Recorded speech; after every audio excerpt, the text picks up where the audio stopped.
ভীষ্ম কেঁদে কেঁদে বলল, আচ্ছা কৃষ্ণ, তুমি তো ভগবান, একবার বলো কেন আমার শরীরে তীর ফুটেছে? আমার শরীরে এত কষ্ট কেন? আমি কি পাপ করেছিলাম? তোমাকে বলতে হবে। কৃষ্ণ বলল, ভীষ্ম, তোমার কত জন্মের কথা মনে আছে? 7 জন্মের কথা মনে আছে। 8 জন্মের কথা মনে নেই?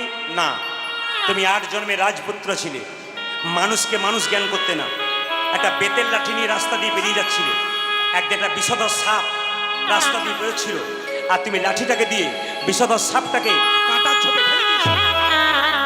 আর কাঁটার মধ্যে যখন বিষধর সাপটা ছটপট ছটপট করছিল, সাপটার বড় বংশধর তাকে বাঁচাতে পারল না। সাপটা মৃত্যুর আগে কেঁদে কেঁদে বলল, আমি যেন কাঁটা ফুটে মরলাম, 58 দিন পর আমার মৃত্যু হবে। ওকেও আমি অভিশাপ দিলাম, ও যেন আমার মতো কাঁটা ফুটে মরে। ওরা এত বড় বংশধর হয় যেন কেউ বাঁচাতে না পারে।